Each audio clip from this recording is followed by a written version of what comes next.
my name is Whitney from Thrifty Whitney, and this is Shop Talk, your monthly free Instagram live stream class to equip and empower you to sell vintage online. I will be joined shortly with my co-host, Nicole from Vintage Haven Shop, and we're having a few just like technical difficulties. We're trying to get Nicole on here, but in case you are just popping on here, we are going to have the replay available on YouTube, fingers crossed.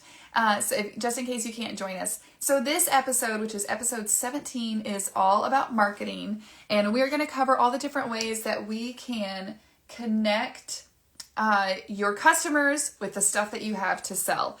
So I'm just waiting for Nicole to come back on.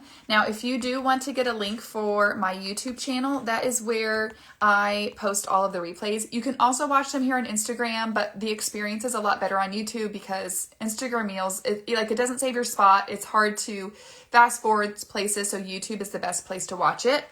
So I'm going to put a comment in here for replay link in your DMs. And I see Nicole. Thank you so much, guys, for being patient. We know that, sometimes we just... Nicole, I'm going to invite you. Okay, it actually doesn't allow me to add you. Nicole, do you want to try... do you want to try requesting to join? And let me see if it comes in.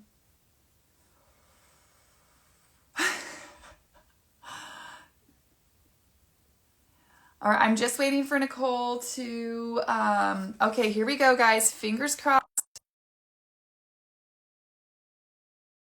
Patiently wait. We had her on, but she couldn't see my screen, so it was a bit of an issue. So we'll give it a few minutes, a few seconds to see if this works. Oh, it worked. Can you see? 2025. Okay. Thank you. Sorry about that. Okay, good. I mean, I was like really calm on the outside, but inside I was a little panicky. But it's fine. Yay. Okay, guys. Frustrating. All right. We can get started now. I already did a little bit of an intro, but just a recap in case you're hopping on. Guys, welcome to Shop Talk. Every month, Nicole and I come on.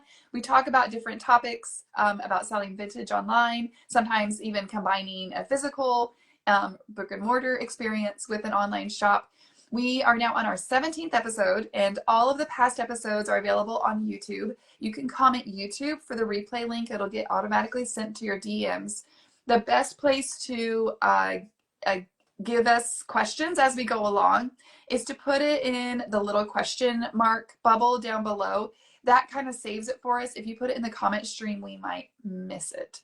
So I think we're ready to dive in at last. So the first thing we're going to kind of talk about, Nicole, tell us, like, what is marketing? It sounds fancy. It sounds like something that big corporate businesses do, but what exactly does that mean for our small shops?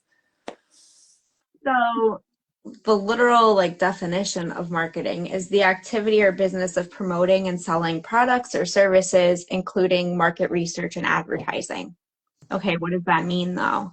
So it's just how you're advertising your business, whether you do it on social media, if you do it through postcards, you can do it through Facebook ads, you can do it through Instagram ads, physical ads, however you get your business out there, that's part of marketing. So you're trying to promote your business and spread awareness to new people, and you always want to try to reach new customers too.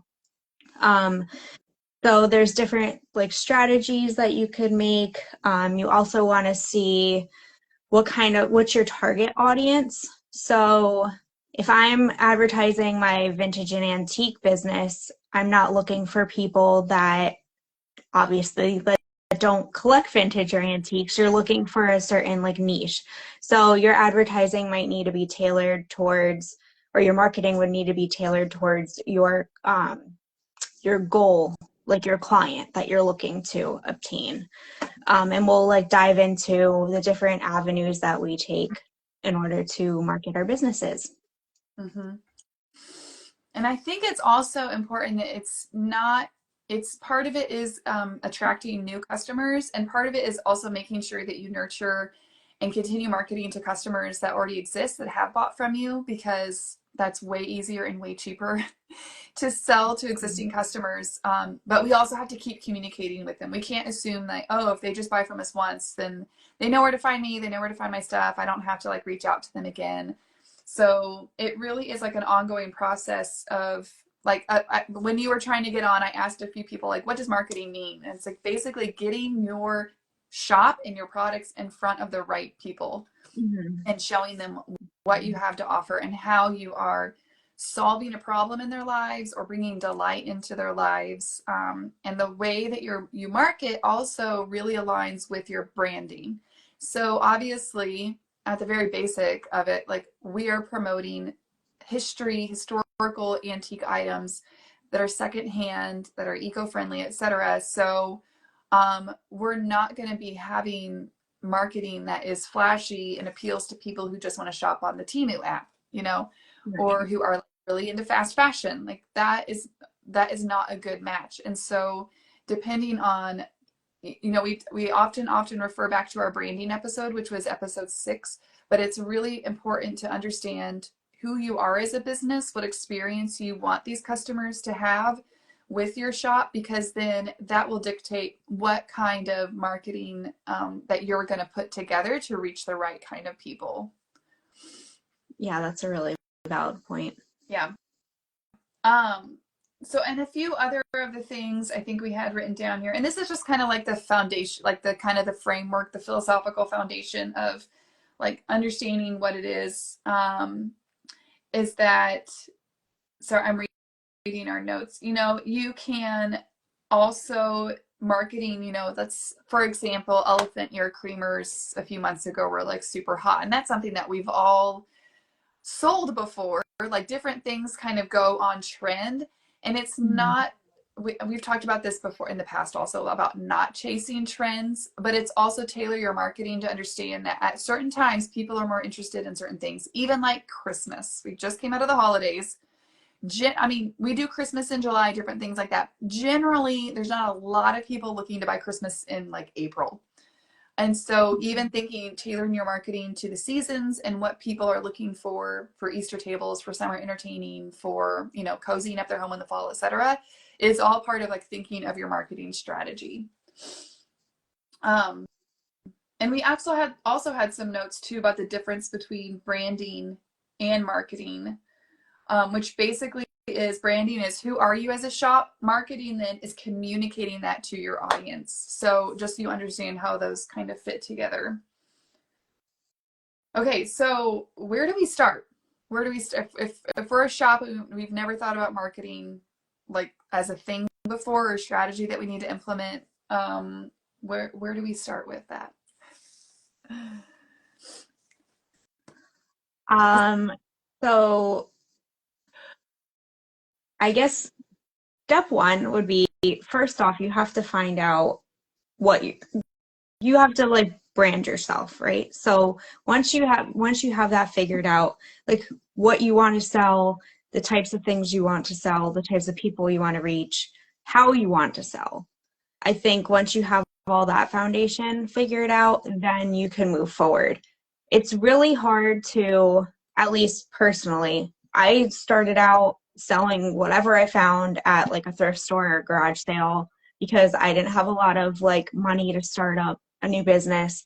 So I was just trying to like buy little things here and there. And then like if they sold, they sold. Well, I think it was a lot easier if I kind of like dial back a little bit. I was like, wait a minute, before I start selling, I really need to like figure all the logistics out, or not all, but at least get an idea of the type of aesthetic you want your shop to hold and what you want to bring and what kind of problems you're looking to solve. Like if there are, I don't know, if you want to sell like storage or something like that. So then you can have like baskets and things like that. And you're trying to help the client store things aesthetically. Okay, well, then maybe you might approach it a little bit differently than if you were to sell clothing or accessories or quilts or things like that. So I think once you figure that out, then it's a lot easier to like push the ball further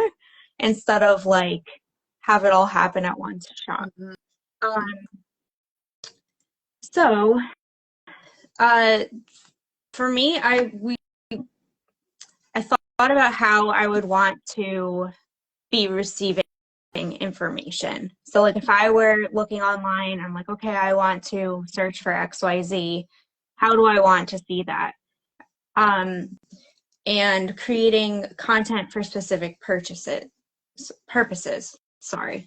So if you ads are a really good way, you can do a post on your if you don't have Instagram, if you have Facebook, if you do like a post like, hey, this is me, this is what I'm selling, you can do a little bio of yourself and give people like a background of who you are, where you're from, educating people about what you're selling. So a lot of behind the scenes, which I have to like further this a little bit more for me, but sometimes people want to see like, okay, this is what you do, but like, what does that entail? So I think like just giving everybody the overall experience of your business is good too, rather than just like pushing products in their face, because then they might be more willing to come back to you versus find someone else. I think that personal connection with marketing is huge because we also have to recognize people are getting marketed to constantly, especially if you're on Instagram. We're constantly having stuff shoved in our faces all the time. Facebook, Instagram, whatever. So like what is going to set us apart is that personal connection. Like doing the behind the scenes or talking about why I love a product, having your voice in your face on the screen is just kind of sets that apart from just, oh, here is someone else selling a white ironstone platter that looks like every other platter that I've seen in the past 5 Instagram live sales. But a lot of times there's something about you that makes that different or special. And maybe it's that knowledge that you bring to it, the research you put into it, etc. Why this make so I'm just pulling that out like that. Then when you're thinking about marketing, like your person, you as an individual is really, really important to incorporate into that.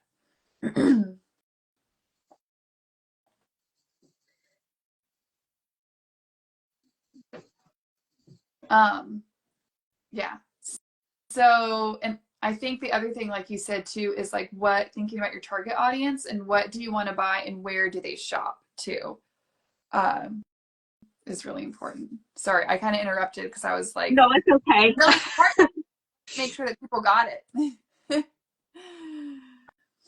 um, so for another topic when Whitney and I were talking about this, she was saying like how to become top of mind when you're thinking of certain things. Like for example, whenever if I'm looking to buy a quilt, I'm going to go to Whitney because I know that she has the knowledge behind, like she knows what's vintage or antique. She knows the type of style it is, and if she doesn't know, she will be willing to learn. But I'm pretty sure there is not that much that you don't know about quilts.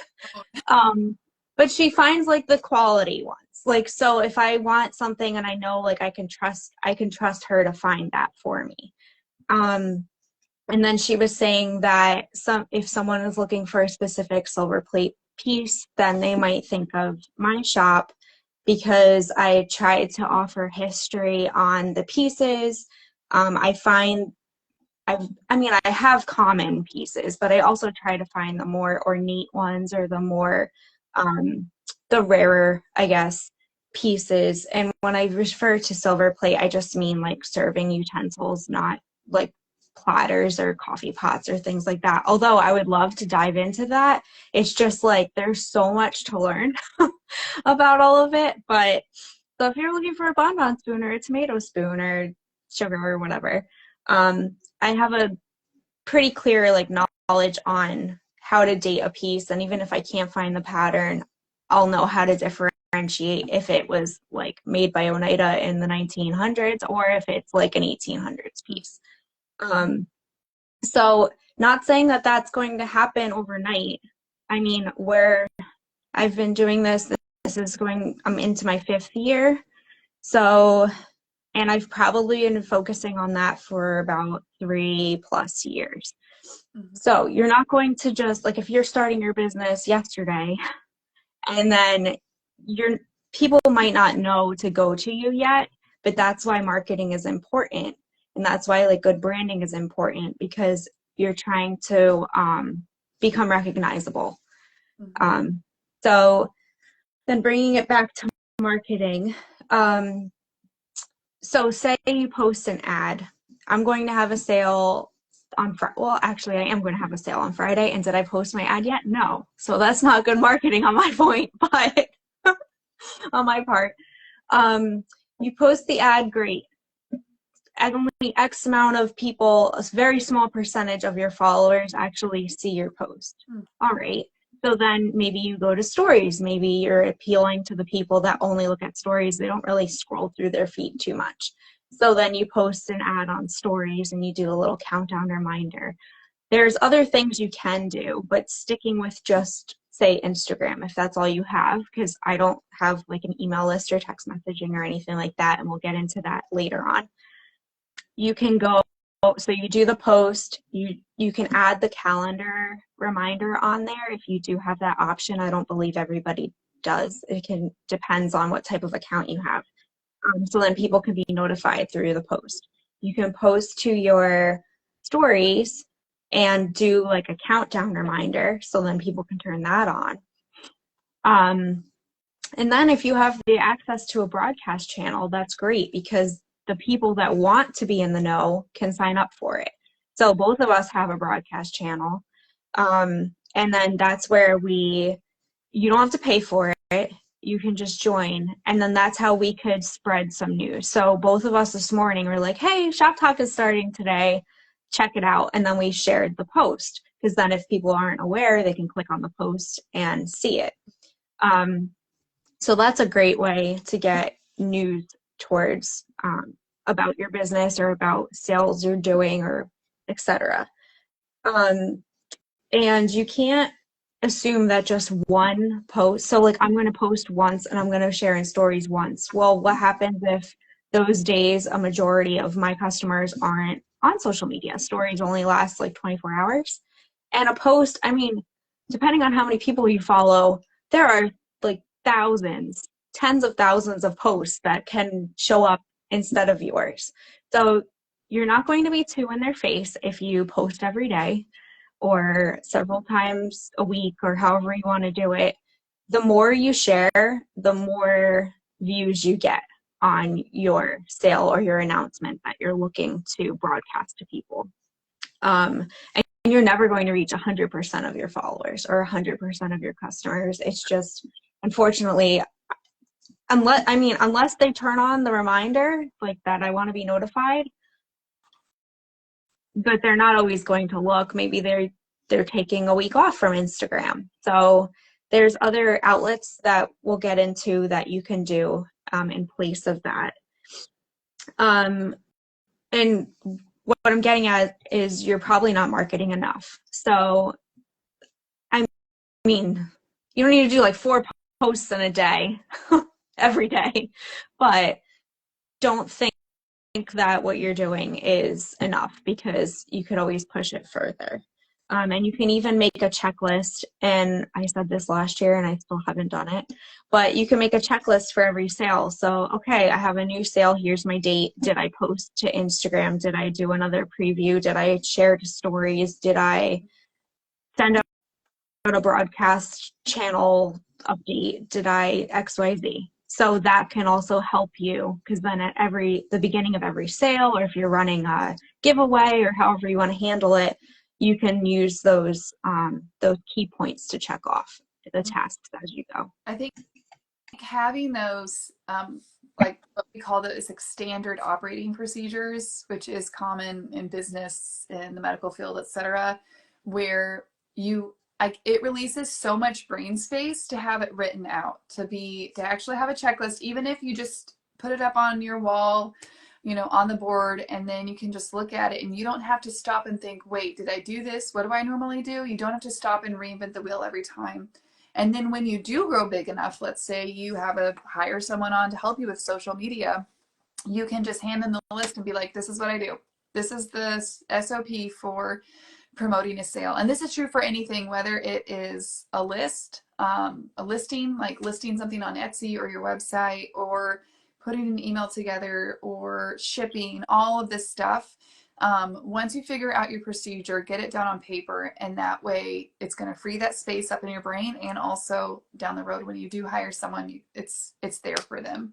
I think it's, and like you're saying, yeah, you're not, definitely not marketing enough. I had a few do you want to do questions as we go? That's fine. Because some of these we're going to answer later on, because we're going to cover like Instagram, email, etc. I do want to address this one. I thought this was an interesting question. Is digital marketing a must nowadays, but most people don't want to buy vintage things online? That has not been our experience. We sell a ton online, and there are some people who only want to shop in person. The good news with that is basically you get to choose. Do you want to sell online? Do you want to sell in person? Do you want to do a combination? Um, so digital marketing, even with my antique booth, I do think it's a must.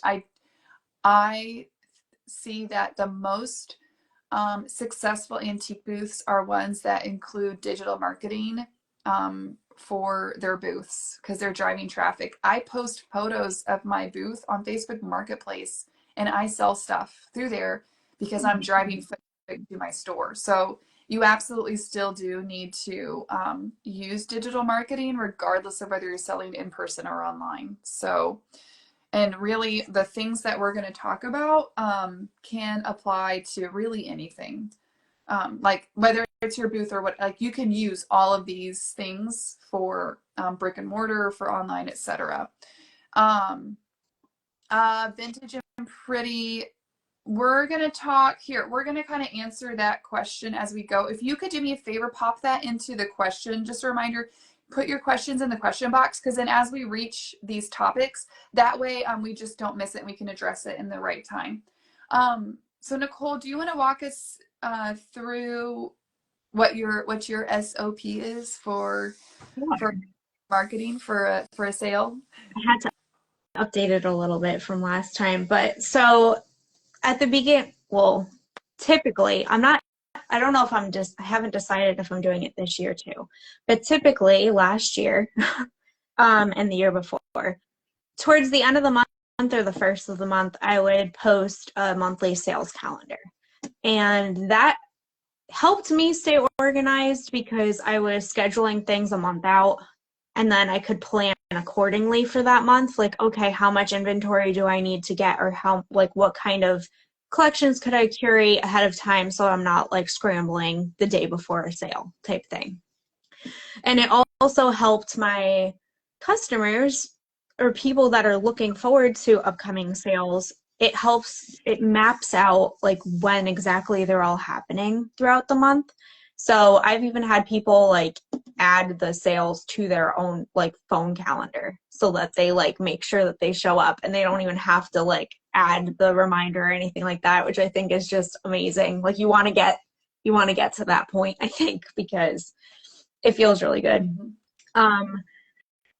It is good because it organizes things, and I think it's great if you have the ability to have everything set like a month out. Towards the end of last year, it kind of crumbled a little bit for me, and I felt like I would rather go as the weeks progress rather than what's the word? My God.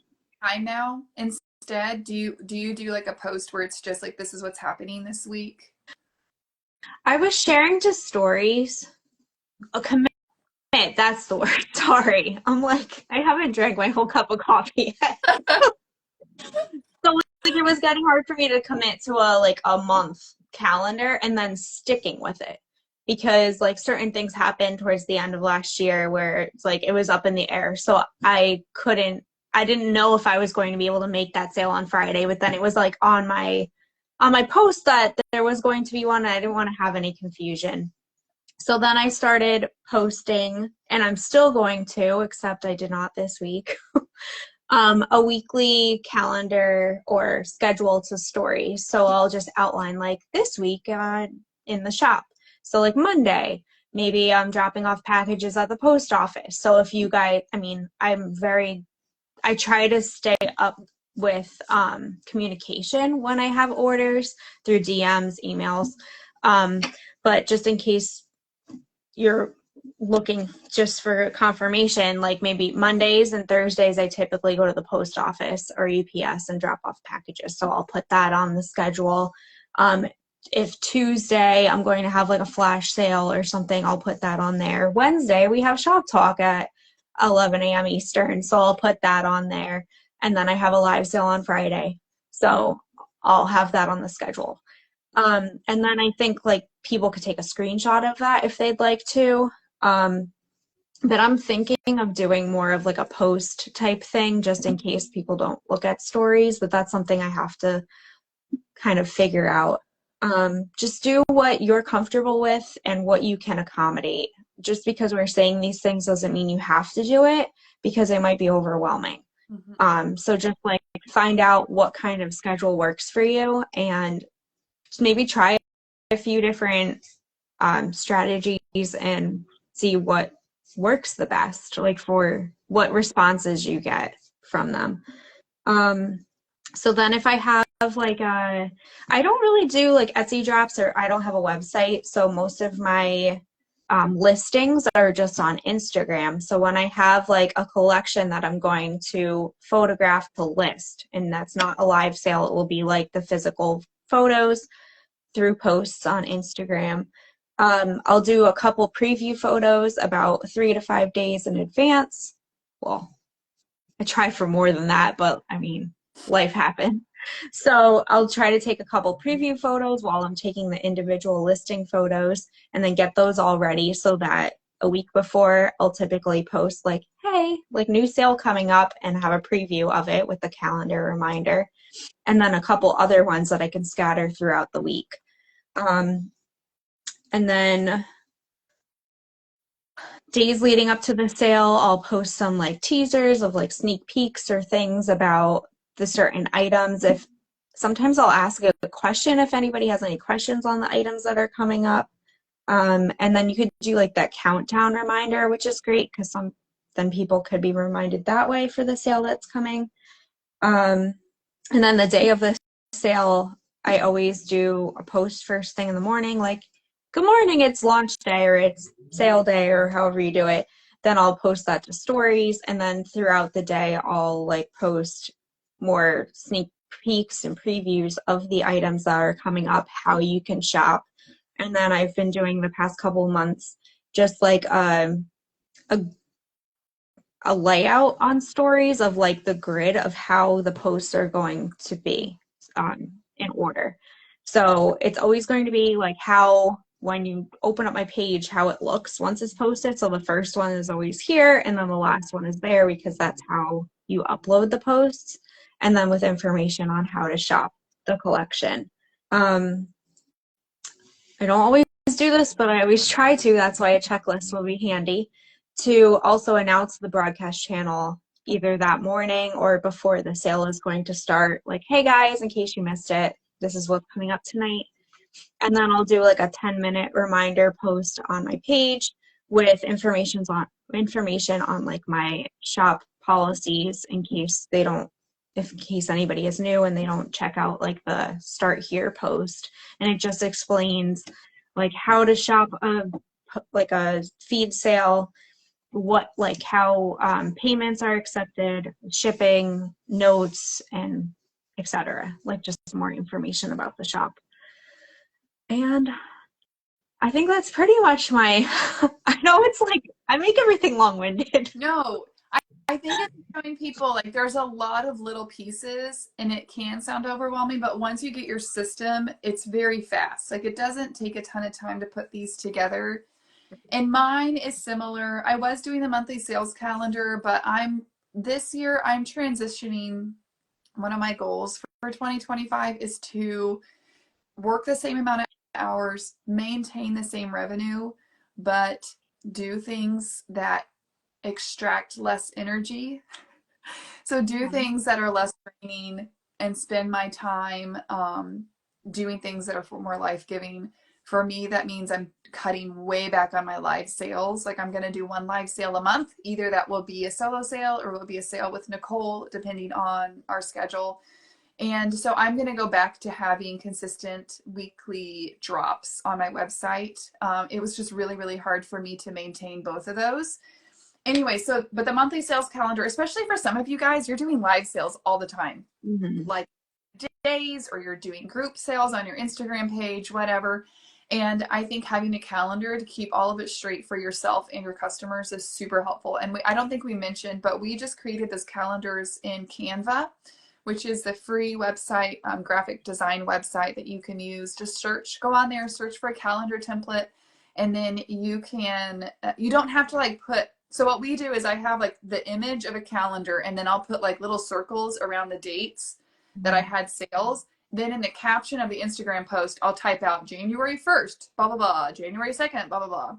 The nice thing also about having all the details in the caption is that if a sale gets canceled or rescheduled, you can go back and edit the caption if you need to change any information there instead of putting it in the graphic itself. And then you can pin that post to the top of your feed. And that's really key, is to make sure that that is the first post that people see when they open up your feed. So I'm very similar. I kind of start my marketing 3 days before a drop because I'm working on a weekly schedule, a weekly cycle. I feel like a lot of people don't pay attention if it's more than 3 days out. I do the same thing, taking pictures. I try to batch work. So when I sit down and let's say I have a collection of quilts that I'm going to list on my website, I will pull those 4 quilts. I take all the individual photos, and then I get group photos. I take some nice flat lays. I take some photos of stacks, etc., because I want to create all the images and content for all my marketing at one time. And I might take some videos if I think I might do a reel also. So just try to think batch work, because there's nothing worse than putting everything back and then realizing I missed out on some key shots and I don't have the images I need for my marketing. So Right. always try to do all at once. Then once I get those photos, I will edit them, and then I batch work in creating my Instagram post preview. So I will sit down and I will schedule, because you can schedule on Instagram. I will schedule my posts like 3 days, 2 days, 1 day, morning of, blah, blah, blah. Schedule all of those out and make sure that those are all lined up and ready to go. So then also I have an email list. Generally my routine is I send out 2 emails a week. So early week will be sort of a newsletter, preview of what's coming. I'll include, if I have my photos by then, I try to take photos on Monday. If I have my photos, I'll stick some into my email as a preview, like, hey, FYI, these quilts are going to be listed to the shop on Friday. And then Friday, when they're listed, I'll send out an email with links and everything to my website. Excuse me. The other thing I also do is a text message. So 5 to 10 minutes before items go live on my website, generally, if I'm planning a scheduled drop, I will schedule a text message to go out to my text message list saying, hey, in 10 minutes, these are available. The reason I do it a little bit early is that some people want to be on my site ready to buy as soon as they go live. So they like, Sarah Locasio from Caravan Quilts does this, where it's like a little bit ahead of time, because then people can be on there refreshing. I say, at 1 a.m. or 1 a.m. at 10 a.m. we're going to be live. And so then they can be ready to buy. Because I do not allow pre-claims on my items. That is just my policy, where if it is in an official preview photo, it has to go on my website, or it has to go in the live sale, just to make it fair for everyone. But I do try to give people a little bit of a leg up. I'm happy to share prices. If I have them set, information, etc., everything, so that people can make up their minds ahead of time. I don't like high pressure marketing or high pressure selling. But also I'm happy to share the information with people, so that if they're sure that they want it, then they at least have a good chance of getting it. And I think that's basically it. So my marketing ecosystem is, Instagram and Facebook, my emails list, and my text messaging list. So, and then we're actually going to dive into each of those and talk about some general principles. And we've already talked a lot about the kinds of content that we create for Instagram. but let's kind of dive into like why Facebook and Instagram is still like the best free tool for marketing. I mean, it's kind of like, so I see it as like a funnel. Instagram is this huge funnel where we have bajillion people that could potentially see our content, and we want to funnel them into becoming loyal, devoted customers. So, like, how do we do that? How do we do that on Instagram as part of our marketing? Well, I think first off, just like basic, okay, whether we know we're doing this or not, if something is pretty, it appeals to you more. So it's just basic, right? So like even when you're going clothes shopping, if you see a sweater and it's like a bright color, it like catches your attention. Or if you are going to, I don't know, however you do it. And it's not being vain, it's just, I think it's just how it is. If something is aesthetically pleasing, you're more willing to look at it. Mm-hmm.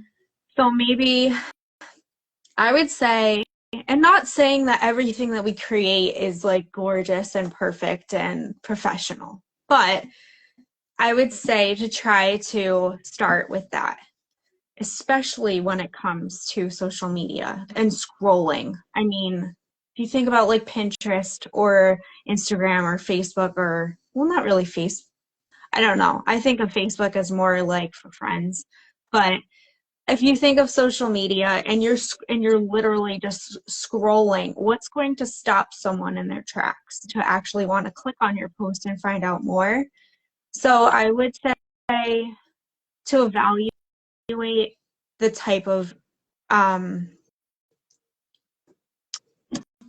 that you're posting, I guess, or just the way that your preview photos look.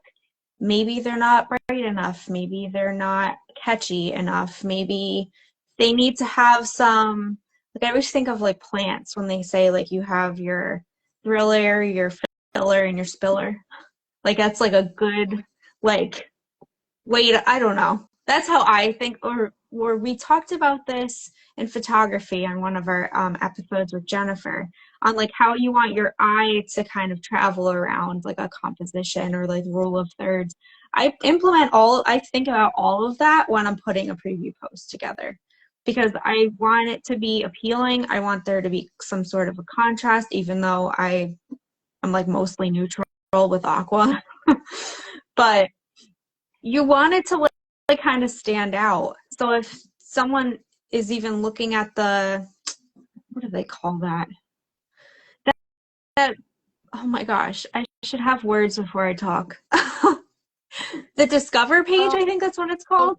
Like if people don't even follow you and they find you somehow on that, or like with a hashtag or however, like how do you stand out amongst the rest of people? So I think that's like something that you could evaluate. Like, yes, you might be doing all of these things. You're doing posts, you're sharing stories, you're doing all this stuff.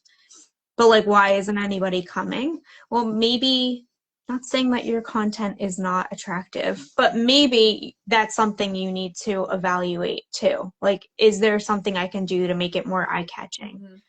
Mm-hmm. Especially with social media. Mm-hmm. And we've covered Instagram a lot. We have Instagram 101 in episode 3. Episode 4 was selling on Instagram. Jennifer from Shared Belongings did photography in episode 12. And then episode 13 was with Heather Turner from Thrifted Home Co. And she talked about reels. She's like the reel queen. So we have, like, if this all sounds overwhelming, then go look for those past episodes. And again, you can do it via the YouTube channel. And there's like so many resources out there to create really, really good content. Yeah, just trying to point, like, we have so much. I know. Thank you for that, because I was like, what episode was it? I know, so I had to go back and look. Okay, there are some really good questions. Oh man, because we kind of talked already about, reels and stories, how we do them, marketing. Someone, how do you break through tips for marketing for introverts. I'll just pull that one up. Someone else said, I'm terrified of showing my face and my voice. I was too. Seriously, I am like not. If you talk to anybody like in my family or in my friend group, what? Like you do what? You're on YouTube? I don't, I mean, just try it. It's You, really, it's not as scary as it seems. I think especially because most of the time you're just talking to your camera. You don't have, I mean, you have an audience, but you don't see their reactions mm-hmm, because you're just talking to your phone. mm-hmm, So I think it's like, although it is a little weird talking to a phone versus like a group of people that you could see, I think it's not as scary because you don't have all these eyes staring at you. mm-hmm. Yeah. So I would just say, um, but if you don't want to show your face, so marketing, we Whitney had brought up a topic when we were discussing about the episode that like you can do. So if you want to promote an item, you can do a reel on like how like okay, I have this item, but how do I style it? So you can do like if you feel comfortable showing snippets of your home or your own collections, or even if you have a staging area, like I have shelving systems that I could stage with those items that's not necessarily showing my house. So maybe like, I don't know, you're in a construction zone or you're not happy with your wallpaper or your wall color or whatever. You can build like a faux like area where you could show people how to style items or how certain items look grouped together. If you have like an old, I don't know, I'm just pulling this off. But if I have this and I'm like, okay, I'm gonna sell this. Well, if you decide that your listing background is just going to be white, okay, but that doesn't offer anybody information on how they can use the item. So if you do like a faux um, vignette, you could show like florals coming out of it, or you could show paintbrushes in there, or however you want to do it, stack it amongst a couple other stoneware items, or maybe contrast it and put it with other. Mm-hmm. Go So, ahead. and take a video of you doing that. Oh, Maybe yeah. you don't want to talk to the camera. Get a tripod. They're super cheap on Amazon. Set up your back can be to the camera, but then and then you can actually show people love those videos.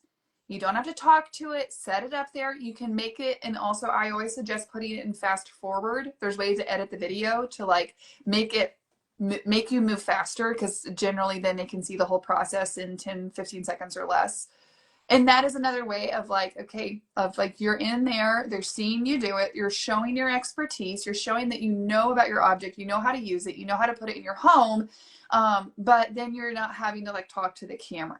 Or even if you do a close up of your hands, like doing it again, there is so much research that shows when you put a human, this is going to sound weird, when a human body part is in an image or video, it makes people immediately more interested in watching it or looking at it than if it's just stuff. Even, Makes oh sense. my God. I mean, you want to really like mess around with this. Next time y'all do your Friday flat lays, have your hands do a flat lay photo. I don't know how you're going to get your camera without a holding, but get a hand in show, like just put your hands in the flat lay showing you mid rearrangement.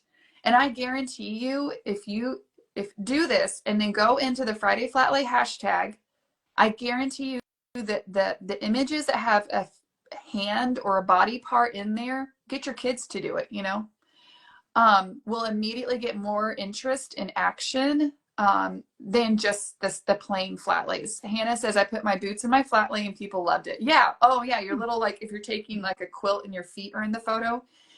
I mean, there are ways to do that. And I do think you just have to do a little bit of extinction therapy with yourself, set yourself a challenge. And if you don't know what that is, it sounds really weird. You just have to expose your, or what's it called, exposure therapy. You're just going to have to expose yourself to this fear over and over and over and over again until it loses its edge. So set yourself a challenge of like every day for the next 30 days, I'm going to take one 10-second video of me talking to the camera. And I guarantee you in 1 month, it will not be a big deal.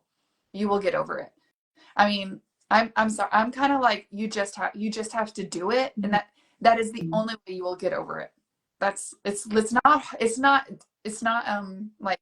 not that difficult, but it's very simple. But I know also that if you're an introvert, it's really, really hard to do.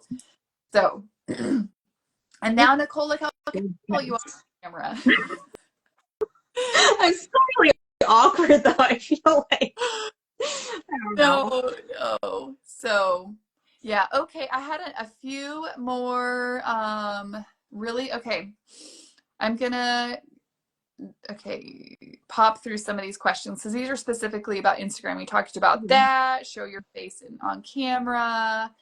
Okay, that one we already, cancel. We kind of talked about. Do you think you have to? No, but you don't have to do anything. You don't have to do anything, but I think you should.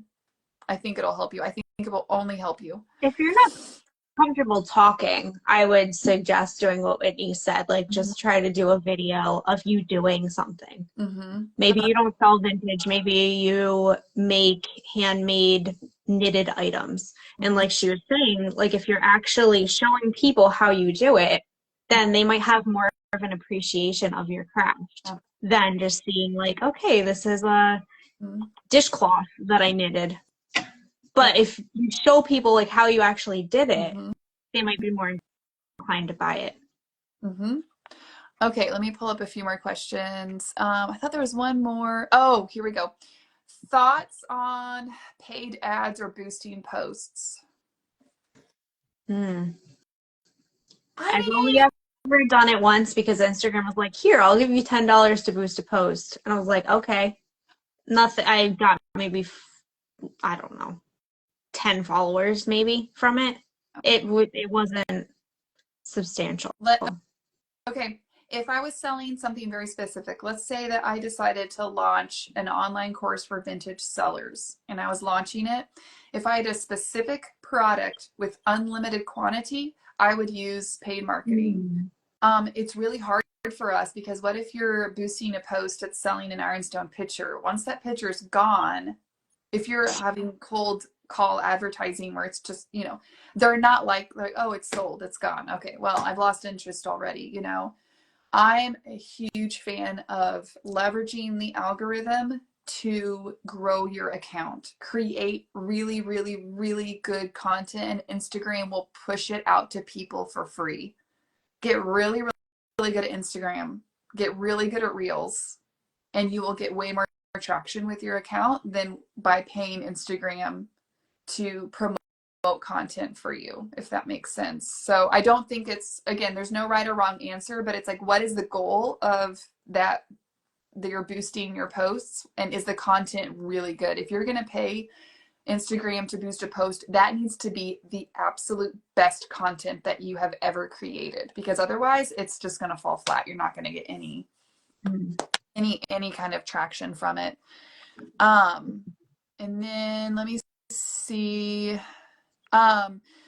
Cindo, how many followers? If you watch episode 4, we talk at length about Instagram lives as followers. It's there's not like a limit or a minimum that you need to have to do a live sale. But I tell you what, just like with anything, it's all about consistency. You cannot just do one live sale one time and call it a failure. You have to do it. I mean, I've done this. This is what I did every single week for like 3 months. Then you come back. Then look at what your results are, and that's when you can say, is this a failure or not? But you can't just do it one time. It really does take a lot of consistency in showing up. But yeah, episode 4 has tons of Instagram live sale information. I think it also helps if you invite someone else to join you.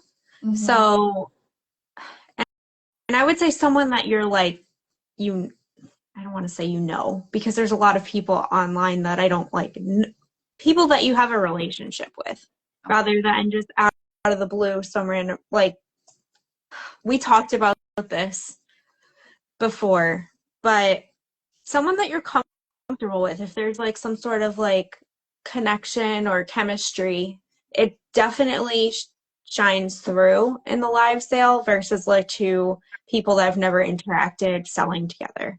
But what I was saying is if you invite someone else to do a sale with you, now you have double the exposure. Mm-hmm. So like when Whitney and I do a sale together, the people that may only follow Whitney could be joining the sale, and the people that might only follow me can be joining the sale. And then we have like the overlap of the viewers too. But then I can gain, or either of us can gain new customers just by showing up together. Mm-hmm.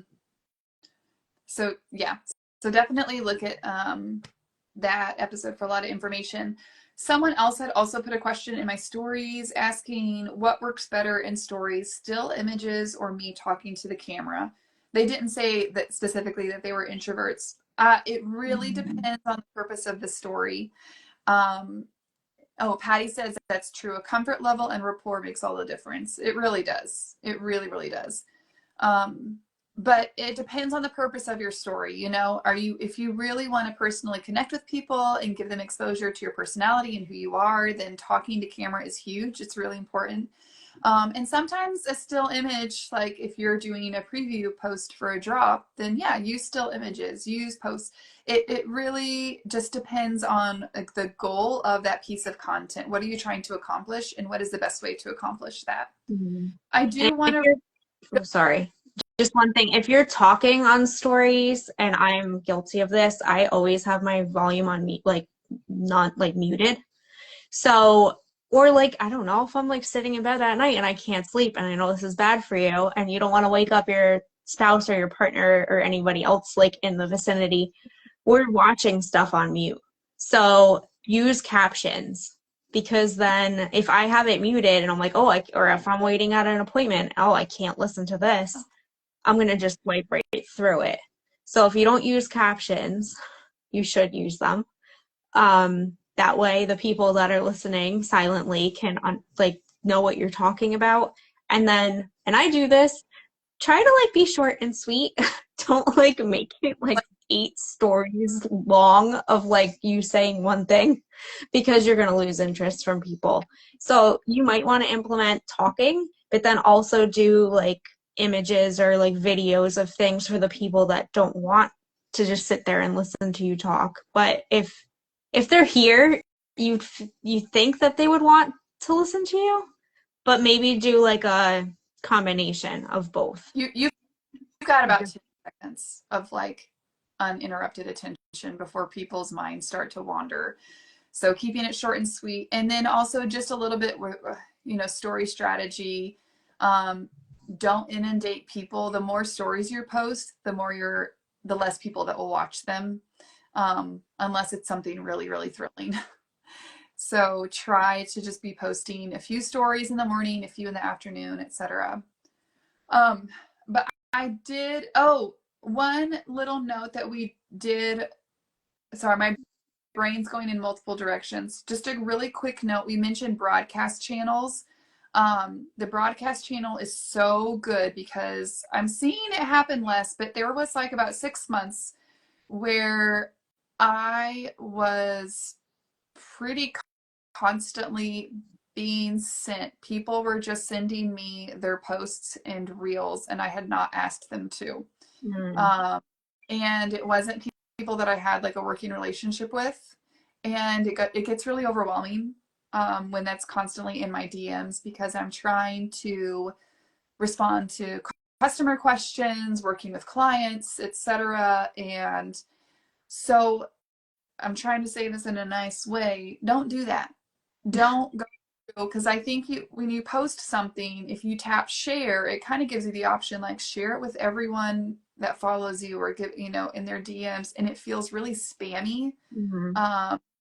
It really feels spammy, and it's not the best way to market. The better alternative is that if you use a broadcast channel, people can opt into that, and then they can, you can send all of your content there all day long, as much as you want, to make sure that people don't miss it. I think people were sending me DMs with their content because they wanted to make sure that everyone saw it.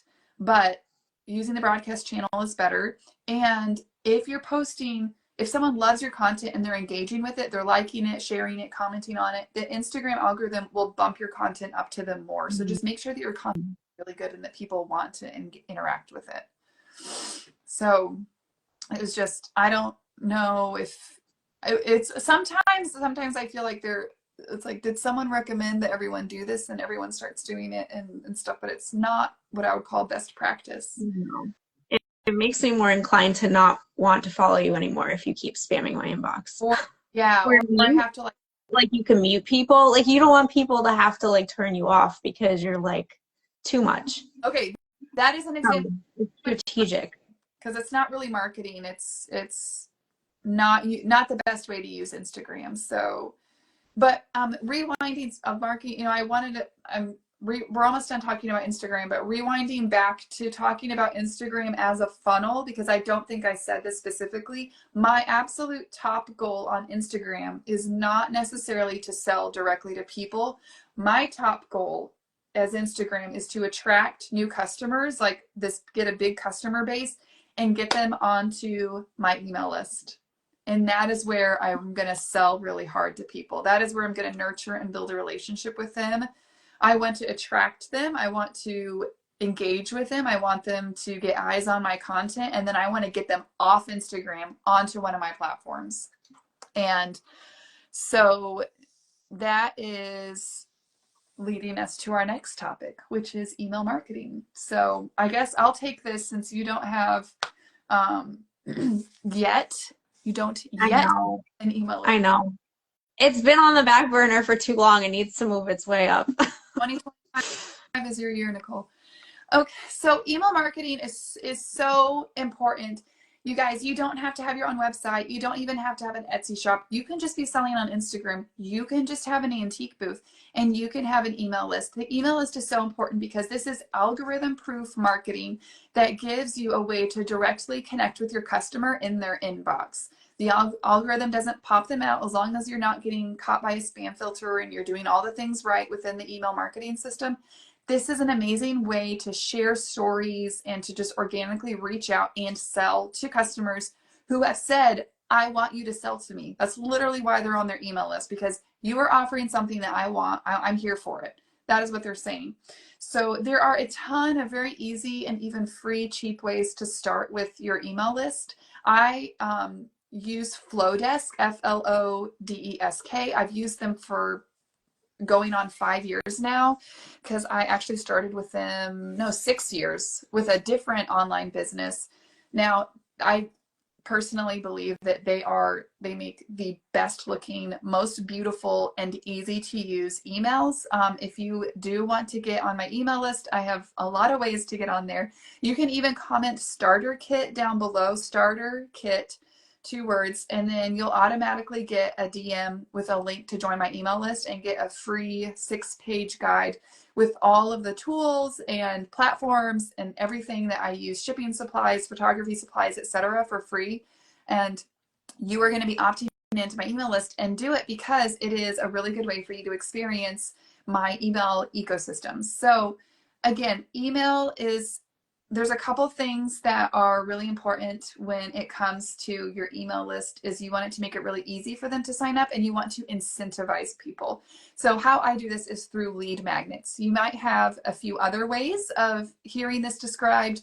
There's, you can call an opt-in freebie also, but basically a lead is a potential customer, a potential client, someone who may potentially buy from you. And magnet, how are you going to attract them? So my lead magnets that I have currently are the starter kit, comment starter kit. I also have a free quilt washing guide. I also did a Christmas gift guide, like a vintage Christmas gift guide. Within that gift guide, I had a coupon code for my website, and I also had a whole bunch of different, different ideas for vintage gifts that people could put together for their family this year. So that was a really, really great way to offer something valuable to someone, something that was free. They're all PDF documents that they can download. My goal for 2025 is to create one free lead magnet every quarter to make sure that I can keep attracting people. I've had over 1,200 signups from my starter kit alone. My email, yeah, it was massive. It was a massive success, and I'm so happy that I get to offer sellers that for free. Now, the lead magnets accomplish a few different goals. Obviously, the first one is to getting people onto my email list. And the beautiful thing is that I can segment that out. So what is a segment? So think about, you have your email list, you have your, everyone here, and then they're broken down into different groups based on the lead magnet that they opted into. Now, some of them just sign up on my website. So it's just general email list. Now, starter kits, I know that everyone, if you're signing up for my starter kit, I know that if I know that you are interested in selling vintage or you're actively selling vintage. So I know specifically, okay, this audience is who I can reach out to when I decide to open up more coaching spots, when I launch an online course. Would there's anything that is seller specific that I want to sell or offer to them, that this is a great way to do that. If I have people that have signed up for my quilt washing guide, then I know that those people love quilts. So if I have something that's quilt specific, I can reach out to them. All of this is run through automation. So Flowdesk, you can set up an automation where if someone signs up under starter kit form, they're automatically sent an email with my lead magnet. And again, this is just a really great way I'm a huge fan of automate systems. I will always pay. I will always, always, always pay if it saves me time, because I don't know that I have more time than money, or more money than time. It feels like I have more money than time sometimes because of my life season that I'm in. So if it costs me $8 a month, but I'm gaining back time in which I can generate more revenue than that, that makes sense. Okay, sorry, I really geek out about all this.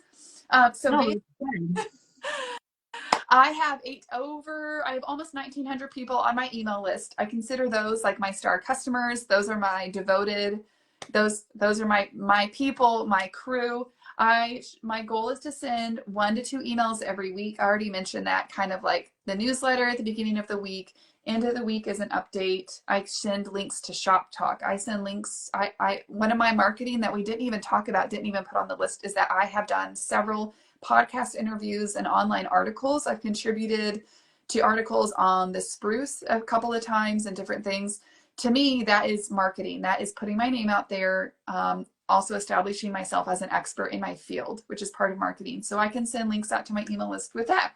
So it's more than just like, this is what's for sale. It's also saying, these are all these resources. This is what's going on in the shop. Oh, I'm going on a trip, or this is what happened this week in the booth, etc. So it's really a way to nurture that relationship with people and to stay, again, top of mind, because if they're getting an update from me, then even if they haven't bought from me in 3 or 6 months, they're still going to be thinking about me. So I talked about lead magnets, etc. Just as one of the other things I need to build up is a welcome sequence. So instead of just having them deliver the one email one time, I'd like to build up a series of emails. Like the next email say, hey, this is me, this is my story, this is who I am. I'm so glad you're here. Next email can be, hey, this is something that vintage sellers run into. Here's a quick win for you. And then after that can be, this is a way that we can engage further. This is what you can look for in the shop. So just making sure that they get used to hearing from me and they understand kind of what the shop is all about. Now, one of the things, as you guys are actively participating, what you may not realize is that we're doing DM automation. All of you that have commented Starter Kit or YouTube are opting into something called ManyChat, Nany chat. And this is an automation tool that I use to deliver all my DMs on Instagram. So for example, when I launched my Starter Kit, I had hundreds and hundreds and hundreds of comments on there, because what I said was, here's my starter kit, comment starter kit, and I'll send it to your DMs. And then I had a friend who was like, oh my gosh, you're going to be up all night sending all these emails, also messages. I'm like, no, I'm not, because I have ManyChat.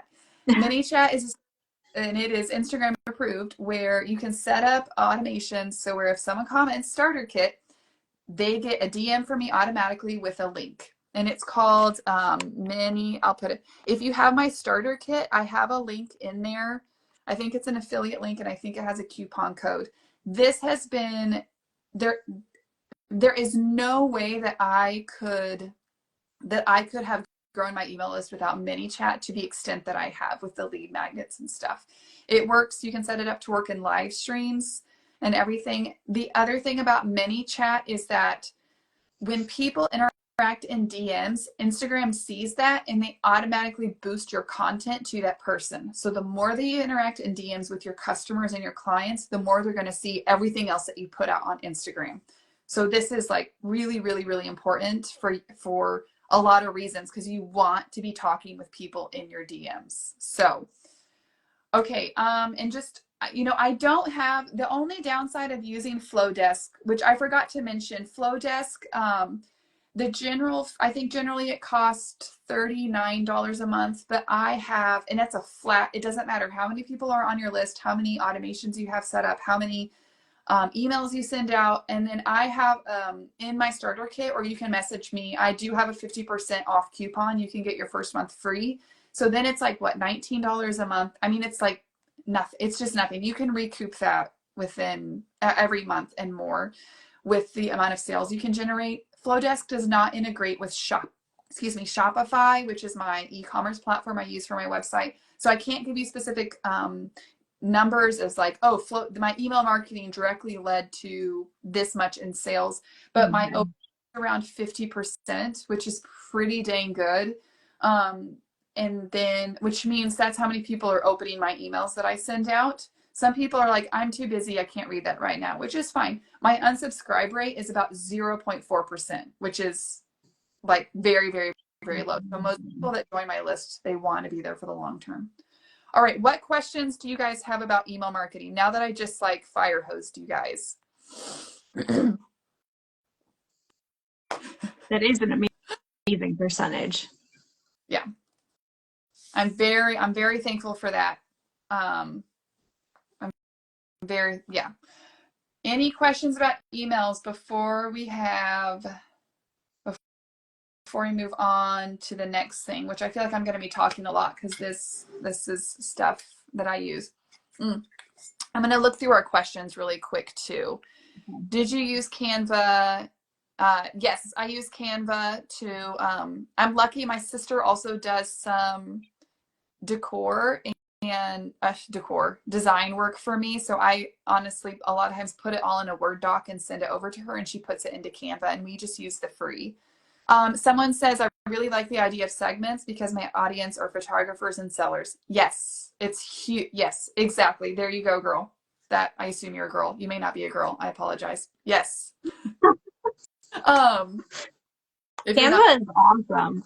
I use Canva for everything. I think that's another, if you don't have like a checklist of like steps that you take for a sale or for promoting something, just having the Canva templates, you could make like folders. So if I have like a Square sale, I have a folder. So it's like, okay, I have like the reminder post, I have the order post, I have the XYZ, like all the things that I need for a Square sale. Or if I'm doing a flat lay post, I have that too.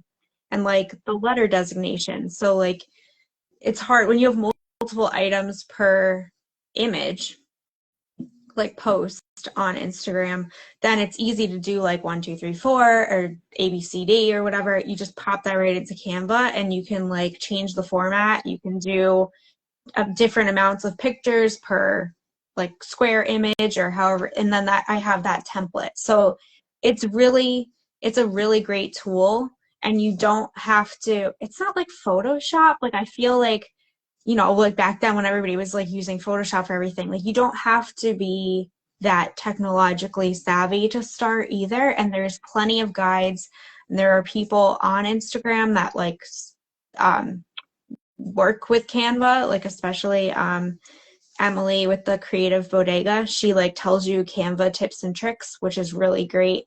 So that would be an awesome tool to use. I don't know if I would be able to push all of the content that I have if I didn't have Canva.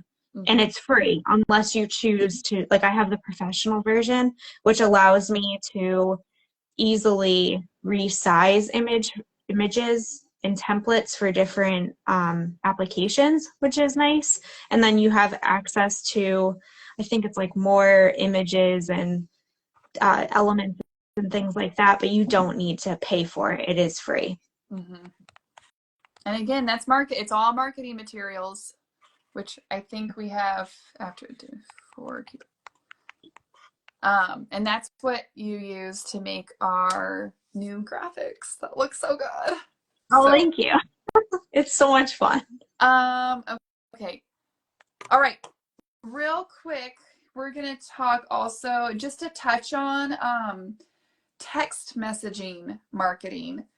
This is something I started using.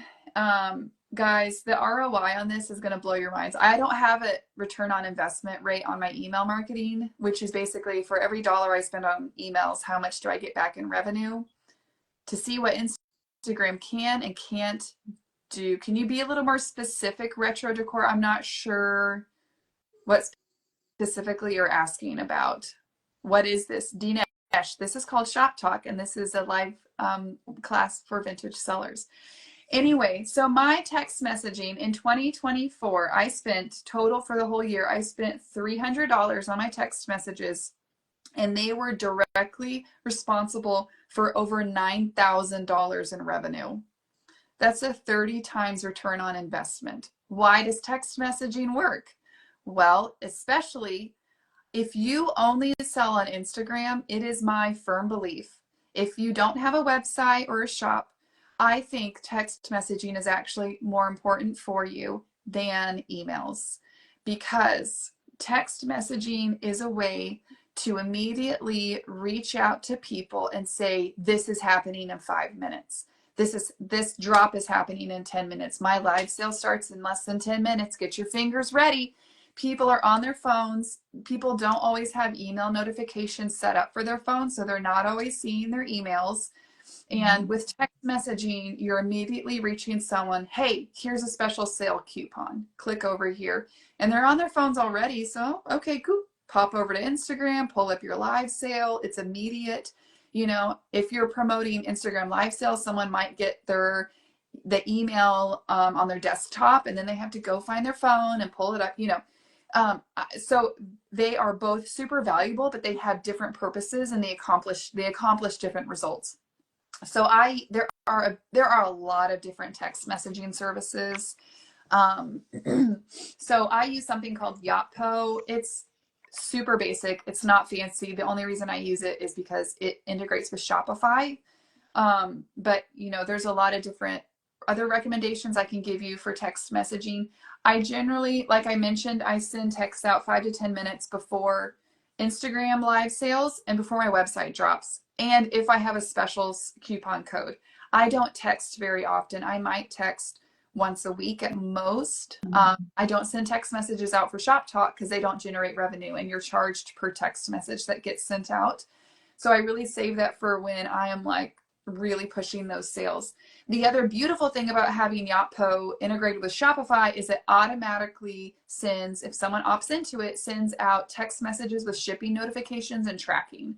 So people immediately know when their item is shipped and out the door. And people they text me back, oh, thank you so much. Oh my gosh, it got here. I love it. They heart things, they interact with me, and I can see that I don't get it on my phone, but I get it on, I get it like within the platform itself.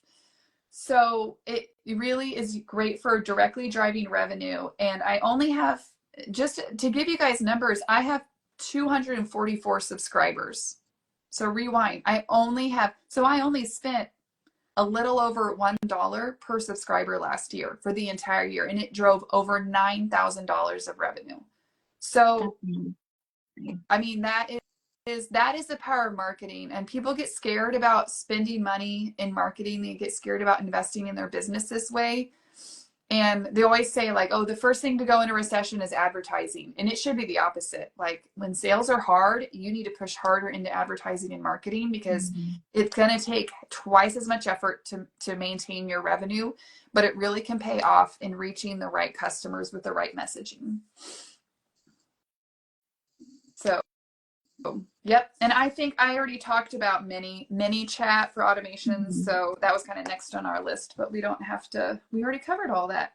I think the last thing is advertising materials, which you have some really, really pretty actual physical advertising materials. Do you have those with you to show them? I'm going to pull mine Oh, out. yeah, here. So this year I'm going to have to evaluate, like I want to do a separate one, like a thank you card for like Etsy customers, but I've been just using my standard like thank you card. So it has my logo. So this is like a postcard format. And then I also have like the business card format. And these were all made with Canva. I actually used Canva I ordered through them too because I'm very picky when it comes to print quality, like the paper thickness and sheen and like the actual like colors as they print. It's like some I've noticed, and I don't want to throw any names out there, but I've noticed some companies that you can order through, they might be cheaper, but and if you're a computer person, like if it's like only printing RGB versus CMYK, then the depth of color and the intenseness is not the same. It's not as rich. So, and that actually really bothers me because my thank you cards, I think, were one way and then the business cards are different. But it just has like information. So it's like who I am, my Instagram, my email, and then my Etsy shop is on my business card. And these are great. So if you're like I go to Brimfield, Massachusetts for their it happens 3 times a year. They have a big antique show. There's several other ones throughout the country, and I'm sure there's even more internationally. But if you're a business owner and you go to a big market, you might start networking with people, and it's great to have business cards on hand because the amount of money that you put into these, I mean, it's like pennies, and you could definitely make long-term relationships with these people, and you can even encourage like new sales through business cards. So I'll always put a business card and a thank you card in a new customers package. And then this has the same information on the bottom, like where you could find me on Instagram. If you have a question, you can email me, and then my Etsy shop because I don't have a website, but I want to bring my Instagram people to Etsy. And then I have stickers that I put on my boxes. You don't have to do this. Some people do stamps, but I have these stickers that I printed out. What else do I have? I think that's it. I was thinking of doing a QR code on my Instagram for my Etsy shop. So like if this is going to a new customer on Instagram, I can do like a QR code to bring it to Etsy, and then they could like follow my shop easier than having to type this whole thing in. So I have to look into that a little bit. But these are great if you are selling at a market too. So you can have your business cards there, or if you have a booth, have your business cards there. So if someone goes into your booth and they're like, oh, I really like this item or these couple items that I bought from, and I don't remember what her name is, like you can have a business card to take home with you. And then you go to Whitney's booth and you love her stuff and you don't know she has a website. Now you know. Mm-hmm. So it is like, it's not free advertising, but like the amount of money you put into this, it's like minuscule when you think about what potential they have to bring you new sales. Mm.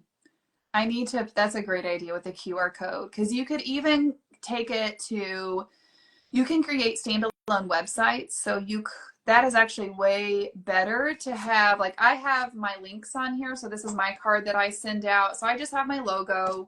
This goes in every single order to a new customer, including Etsy orders. And I have a coupon. Oh, Vintage Haven Shop. If you tap here, we should have said this at the beginning. If you tap right here at the top, both of our handles are there, and then you can tap follow for Nicole. But yeah, you could do a QR code here instead, and then have all these links. Because some people like they are only on Facebook; they're not going to do Instagram. But you could have these as links, and then they could easily contact that. I do have QR codes in my booth at Glenwood. The cards are a great idea. I do not include these in my orders, but this is sort of this is my business card. I hand this out to other dealers and to people that I buy from. No, it's not upstairs. Okay, I don't understand what that comment meant. No, it's not upstairs. Oh, okay. Is it not showing up for you? Sorry. Thank you. Sometimes it doesn't. So if it's not showing up, thanks for letting us know.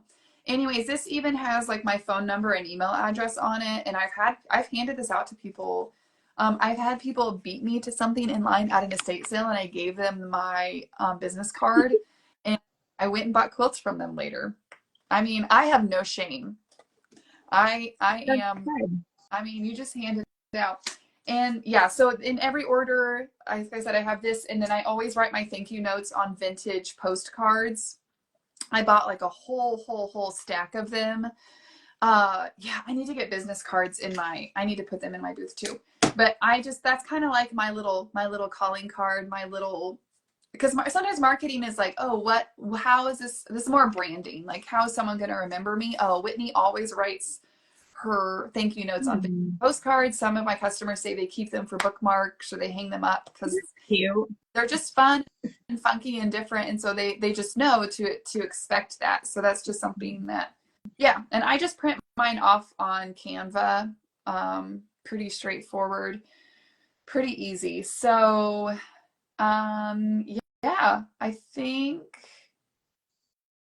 Okay, and the last thing we're going to say is if this has completely overwhelmed you and you feel like you've been fire hosed, pick one thing. One thing. Maybe it's branding. Maybe you need to do branding. Get your logo, colors, and your customer experience figured out. Maybe it's email. Like, okay, I'm going to start my email list. Pick one thing for this first quarter of the year and really figure it out. Okay, so now we're going to go through questions. So one question I did get in stories that's not on the screen. I mean, I think we kind of answered this already. When did you start using social media? How long did it take you to build? I mean, we started using social media from the very beginning, and this is where we're at today. Yeah, I Now, so you started my business on social media and I started selling on Instagram. So social media kickstarted my journey and my business. And I went back and I looked at some numbers. So this is something you could do if you're interested to see how much you're growing. If you have a social media account, every month, I try the first of the month if I can remember. I take a screenshot of my page. So it'll tell me like how many followers I have. It's not that I don't really care about the quantity as much, but it kind of shows you then like year after year, you can see like, oh, I grew 5,000 followers this year. I don't do all the real tricks and things like that to like get more people to my page. It's just kind of like whatever I'm doing. I like last year, I think it was like 2,500 new people, which quantity doesn't really matter to me. It was just, I like to track it that way. So I started my Instagram page and my business in September of 2020. And then by like May, I had 1,700 people. So that's not like, I mean, it's less than a year, but then by the following January, I had almost doubled it. So it depends on how much you put into it and how much you're showing up on here. And it's also different because that was what, 4.5 years ago versus now where Instagram has been like saturated with sellers more so than it was when I started. So, and the algorithm has changed and you can do like carousel posts are more popular and reels have been implemented and live streams have been implemented. So it's a lot different based on when you start and how you get to where you are. But it's consistent. The thing is, you have had consistent growth. Sometimes it's not the rate at which you've grown, like jumping from 0 to 50,000 in 3 months. But it's like Mhm. you have seen a steady increase the more time that you've put in it. And with that, a growth in your customer base, which which is the big thing. Sometimes it's more about the quality of customers that you have, Mhm. That's true. attracting people who want to buy from you.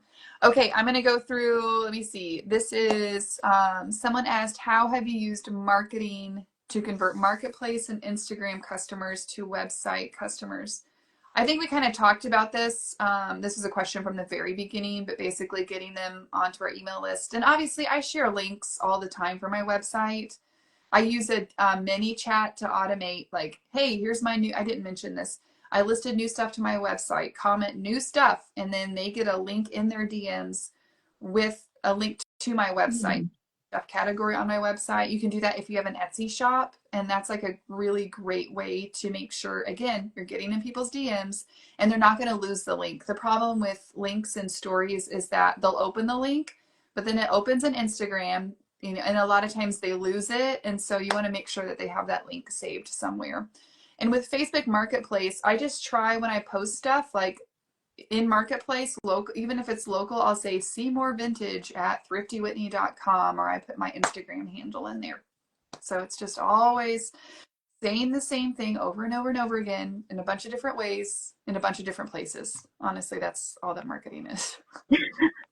Not that fancy. How much more marketing do you have to do when you have your own website versus Etsy?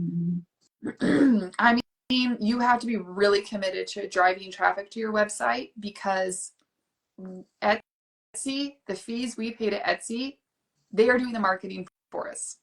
They're building the search engine. They're reaching out to the customers. They're marketing their site. So if you are someone you're like, if you're like, I have sat through this entire marketing and I feel so uninspired and turned off, I don't want to do any of this. That is a great sign. You should just you should be on Etsy because you can pour all of your work into making a ton of listings, getting a ton of stuff on your website, shipping orders, etc. And Etsy is going to drive traffic. But if you're excited about marketing, if you like building those relationships with customers and you are willing to put in the time and effort to market your website, then I mean, yeah, it's a lot more work, but it can totally pay off. It's pretty, and the same, even if it's, even I think your Instagram, if you're only selling on Instagram versus Etsy, it's kind of the same principle. Mhm. Because you can't just post, I don't know, you have to put some effort into like reaching new customers. Um, oh, this is a good one. Is there a way you schedule marketing within your day, Nicole? No.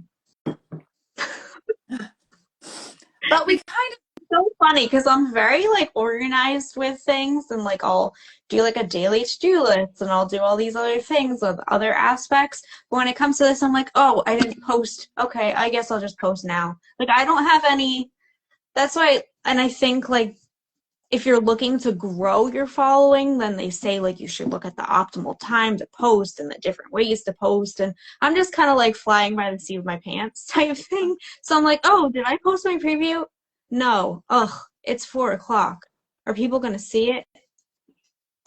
I gotta post it. I gotta get it out there. So I wouldn't take my, I wouldn't take this as advice, but I'm just saying like you could be very structured in other aspects, or you could be very structured in your business too, and that might work for you, but I don't know. I'm too scatterbrained at the moment. That's why I'm trying to balance more this year. That's my word of the year. And then maybe I can be a little bit more strategic with how I like schedule everything out. of, But no, I don't schedule marketing within but my I day. think you do have the rhythms in knowing leading up to a sale. You have rhythm like that we talked about the previews and stuff. Like you have the rhythms of you know what to post when and we get it done.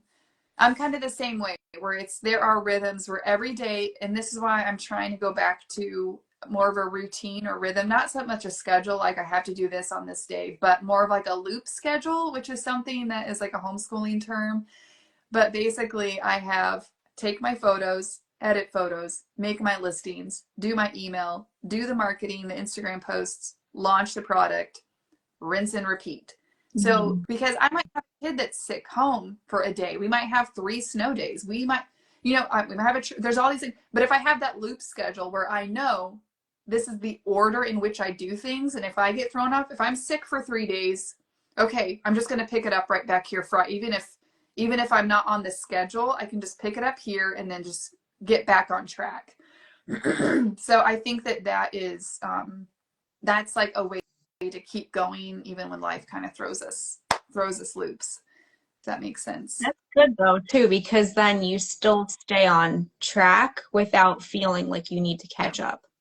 Because like if you say like, okay, every Monday I take pictures, every Tuesday I have to get all my listings on, every Wednesday I have to post the listings. Okay, well if you're sick on Tuesday, it's like, uh-oh, like what happens the rest of the week? Then you feel like you lost time or you weren't productive or I don't know, everything's falling apart. If you go like a loop, then you don't feel like you're always trying to play catch up if there is a hurdle in your schedule. Yeah. And that really only works if you're doing things on your own. Like you can't do that if you have a joint lifestyle with 3 other people or a market Mhm. scheduled. Which is why I am trying to work at 80% capacity this year. I know that sounds funny because I am a very high capacity person, but if I'm working at 95% capacity all the time, it only takes a little bit to push me over the edge into burnout. I have to have a lot of buffer, a lot of buffer mentally and physically, energy wise, because just the season of life that I'm in, we really have to, that's hard to do as entrepreneurs. And I'm very thankful that my husband is the primary income earner in our family. Like I generate meaningful income because that's always been my goal, is to have sustainable, meaningful income for my family. I'm not trying to make $50 a month. That's not meaningful. It has to be paying Mhm. for a lot of expenses for it to be worth the amount of time I put into this, but it also has to be sustainable. I can't even work 40 hours a week at this point, so it has to be something that I can do for a long time and still like not lose my mind. It's true. So, okay, next question. This is just Cinda saying, I look for cards to ask for more antiques, discounts, history on it. Yes, yes, yes. I love it. That's what I'm gonna do this afternoon. I'm gonna head down to my booth. I'm gonna take some business cards. So, and then last question, unless anyone else, if you have more questions, you can put it in the question mark box. How big is your team? How are you doing? You I'm have looking at you it. do have a No, bunch of polished. my husband helps me with, he's the shipping department, he calls it. So I'll pack the items, I'll get them in the boxes, but then once they're in the boxes, he'll weigh, measure, add the stickers, write down like all of that kind of stuff, and then I'll go in and look up like the shipping costs and send out the invoices. But he does help, and that cuts back so much time. It gives me more time to actually pack the orders and get everything ready if he can like measure each box and organize them and like who paid for what box, then that's going to the post office type thing.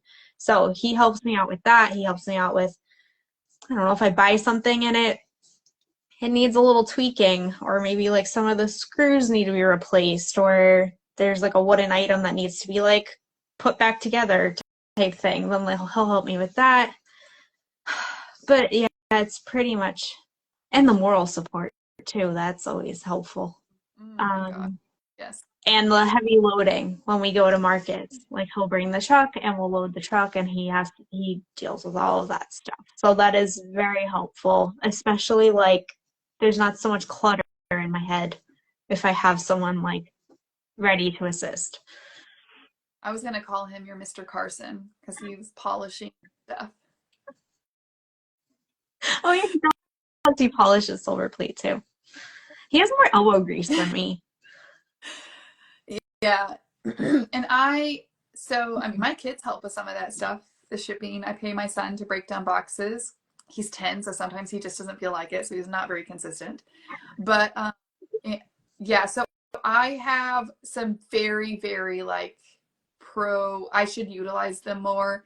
I have a friend locally and she helps me with some of the back end, like entering booth sales every month, mileage, some of just like the listing stuff. Let's just, if I do a big quilt drop, she sets up, I take all the pictures and then she sets up the listings for me so that all I have to do is go in and enter the description.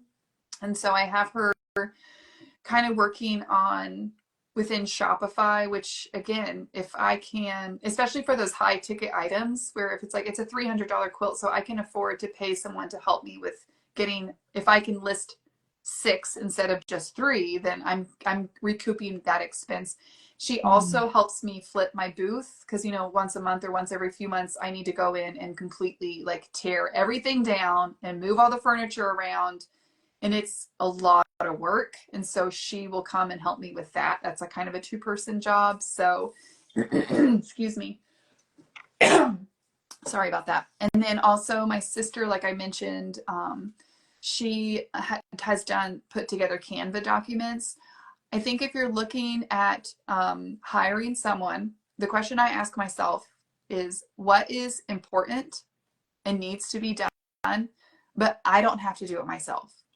Like that is a great way to look at it, is to think this is I have to put my mileage in, I have to track my booth sales within Shopify, but I don't have to be the one to, like, I am not I don't need to be responsible for that. So the more you can train someone and especially capitalize on skills that other people have is only going to help you. And I love to delegate. I have no problem. And sometimes you just have to put your CEO hat on there. And because some people have said to me, oh my gosh, I'm a control freak, I can't let other people into my business. It's not just, it's like I've had multiple people tell me that. And it's like I can see, because these businesses, these shops are like babies. I mean, we are taking care of them. They throw fits and they are really hard to manage sometimes. But it's good to have a village, other people to help us with that. Okay. Cinda, why you even come in here asking me that? How do you find suppliers in Europe? The only thing I will say is turn into a detective on Instagram. I'm giving you a hard time. And then another question, why did you decide? I think we both are kind of cutting back on live sales a bit. I don't know. We've talked. It's very draining, Yes. I feel. Because, well, depending on how you feel about how do I say this without sounding, I'm not going to show up with like no makeup, my hair crazy, and like in sweatpants and like a sweatshirt, because I can't, like, I need to get over that. Not that I'm saying I'm all dolled up or anything, it's just like mascara and lipstick, but no, but you look beautiful. Guys, like, I just washed this, so like that's why it's like this. Otherwise it's kind of all over the place. And with curly hair, you can't just like brush it and like it looks better. Like, you have to actually like wet it and like whatever. So to have to like get myself ready, like I'm going out for the night type thing, to then sit here full attention and like make sure you're not doing anything like I don't know, you're not eating, you're not like doing certain things in the background. And sometimes live sales can take like 3 hours if you have like multiple people on there and then you do the recap. So you have to be alert for that much time, and to be staring at a screen for that long, because like I'll binge shows every once in a while, but I'm not like one to like watch TV a lot. And I'm already on the computer all day, like doing like work or shop stuff on the computer. It's just like, it's very draining for me. And then it also like cuts into family time. So like most of my live sales are after dinner. It's like I'm on Eastern time, so it's like pushing 8 o'clock to like 11 o'clock at night. And it's getting to be too much, because then I can't sleep. Not that I sleep to begin with, but then like the screen time and then being like so stimulated and so alert, then it also takes me like longer to fall asleep at night. And then I don't know, it's just a lot. I mean, yeah, I could do earlier because my schedule is kind of flexible in that way, that I could do a sale during the afternoon, like Whitney and I do them in the late morning, and that's great. But sometimes with the people I'm selling with, they work full time, or it doesn't work with their family scheduling. So long story short, it's very overstimulating and draining. And I think I could focus my energy and time elsewhere and still be able to sell my product without having to sit in front of a video. Yes. That's how, I mean, I'm kind of the same way because I have multiple selling venues. So it's like I have my booth, I have my website, and and then I have live sales. And I was trying to do a live sale every week, but I was like, I can't, the amount, it's not even the time, like you're saying, but it is the amount of mental energy that it takes. And I love the live sales. I love hanging out with people. I love showing them. So it's not to say I don't like them. I actually do genuinely enjoy doing them. But this year, in just recognizing I've been hustling really, really, really hard the past 3 years, and I'm really proud of the business I built and the work that I put in and the foundation that I have laid. And now, not that I want to coast or anything, but I just want to dial back on the amount of energy that I'm pouring in, that the business is extracting from me. And I want to do things that feel more life-giving. And so for me, having a live sale once a month feels great because I can show up, I can connect with people. I'm connecting with them on Instagram all the time anyways, you know, but that is going to allow me more time to put work into my booth, because we didn't even talk about, my gosh, I didn't even talk about what an important part my antique booth is for marketing my business as a whole. Because this is something my husband pointed out. He's like, having a booth, like, okay, yeah, I'm not getting like insanely rich off having an antique booth. It's expensive. It's a lot of work. But the outreach I have to my local customer base, which is something I'm dedicated to building, and those people that I want to serve, because I have people that buy from me online, or they see my pictures I post and they go to my booth specifically to buy from my booth, and I want to reach out to the customer base that is in that specific mall. That's really important for my business growth as a whole. And there's just other things I'm pursuing this year, such as coaching some clients, and that for me is very life-giving. I when I get finished with that time with those clients, I feel like I am just similar to how I feel like we're on Shop Talk, and I could keep going for another hour. I know. You know, I'm very energized, and after a live sale, I enjoy it, but I can't. It's a lot. It's a lot, and so I want to make space. And my website is something that I want to keep building, and I want to keep selling really high quality items on there. And so that is something that I want to make more space from. And I also see, because I'm also cross posting those items to Etsy, Etsy is still like, what, 25% of my revenue.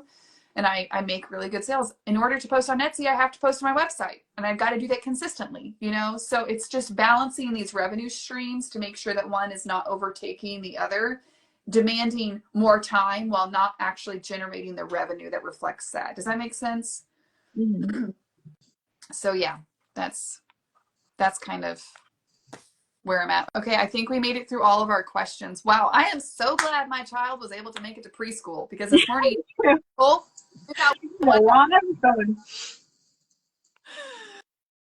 no, we went out. Okay, so yes, make sure you guys, because if you're not following Nicole, Vintage Haven Shop, follow her. We will have a replay available on YouTube.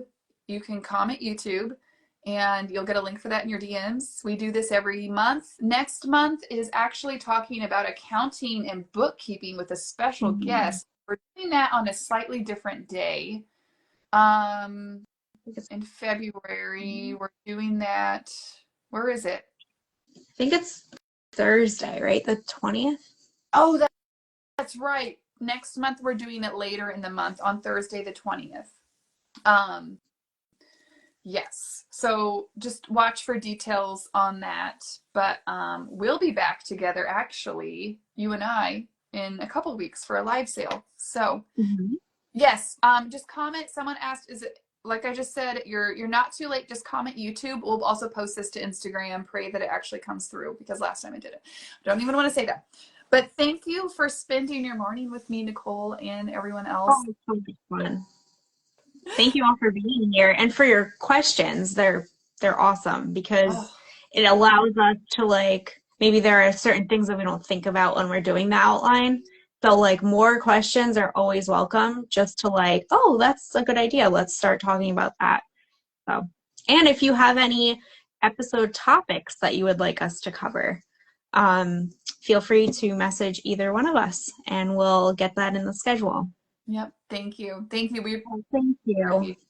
feedback. So, okay. Have a great rest of your week. Go sell some stuff, guys. Bye, everybody.